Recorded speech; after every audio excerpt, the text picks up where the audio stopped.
welcome back to another review of Breaking Bad. And first things first, if you don't like spoilers, then this is not the video for you, because this video is going to be spoiler heavy. Now this episode is entitled Confessions, and this episode lives up to its name and even then some. Now one thing I always like about Breaking Bad, especially in this season, is that when the last episode ends, it picks up right up when this episode begins. Aside from the opening scene, it pretty much gives you no in-between time from last week's episode until this week's episode. And I love that because it doesn't leave your mind guessing what happened in between there or what happened in between that. It just has great writing, and it shows no doubt in here in this episode. Pretty much, the episode begins with where Hank goes into the interrogation room to talk to Jesse. And we all know Hank is at its wit's end. And you would think, since Jesse is the wild card, in my opinion, you would think that this is the key part of the plan to get Walter White down for the count. Hank strikes out because you know what? Jesse isn't stupid. Even though Jesse's a little distraught in this season, he still has his thinking ability when it comes to getting out of situations. Pretty much, Hank striked out with everything. He striked out with Walter, he striked out with Skyler, and he striked out with Jesse. Because Jesse said, go screw up. I'm not telling you. If I was going to confess something, it wouldn't be to you.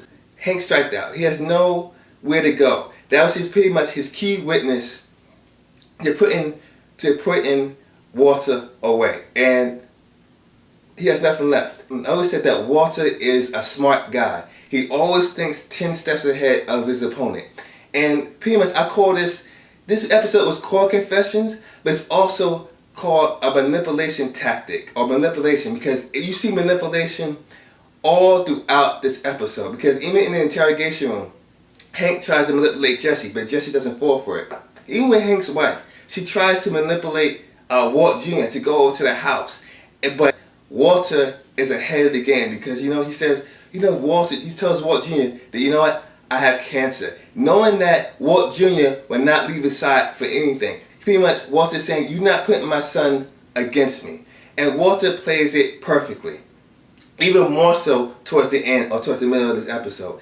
And once Walter finds out that Marie, Hank's wife, tries to get Walter Jr. out the house, or try to get Walter Jr. to their house, he does the most smartest thing he can do to put everything in its place, or to put Hank in his place. He pretty much does a confession video, and the scene ends there, but we don't know what did he confess to until later on in the episode. So you see Walter plans a meeting between Hank, Marie, Skyler, and himself, just to tell Hank, stop what you're doing or else. And since Hank said, you know what, screw off, I'm still coming at you guns blazing. So you know what, Walter says, you know what, you're not going to stop? I told you to tread lightly. And he pretty much gave him the confession disc. And that scene, that whole rest of our scene was great because I liked all the dialogue, all the dynamics between both families and everything. And we finally see the confession tape of what Walter said on camera. And when I saw that was just like game, check, match, checkmate, Walter wins, it's over. He pretty much puts everything on Hank. And it's genius. If Hank goes to the D.E.A. now, it's over. Because Walter can just say, well, this is it. If you're reading this tape or you're playing the CD, that means I'm dead because Hank did this, Hank did that. He forced me to work as his cook. What Walter did is brilliant, and I just love what he did. That scene right there just proved that Breaking Bad is one of the best shows. It comes to writing and comes to everything.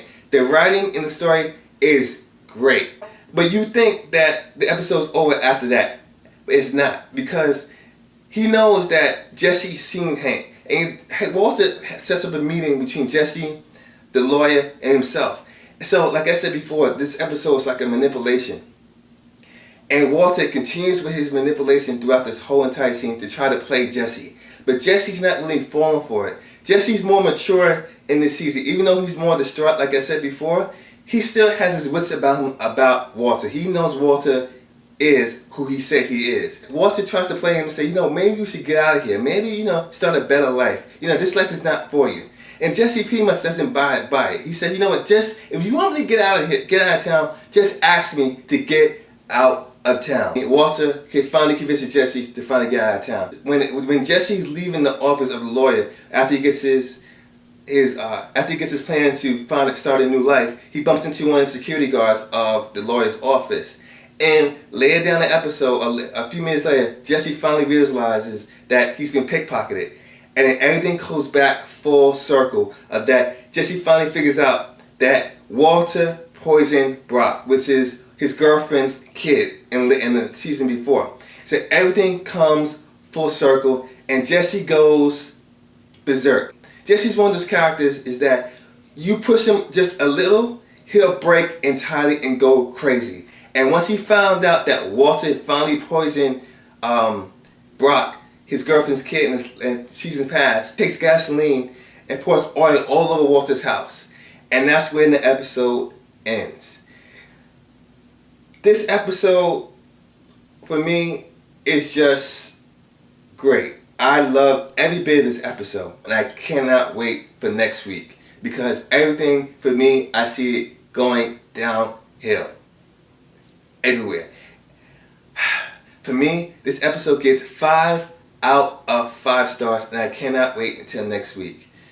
So, other than that, if you like this review of Breaking Bad, stay tuned for next week, and until next time, Movie Nation.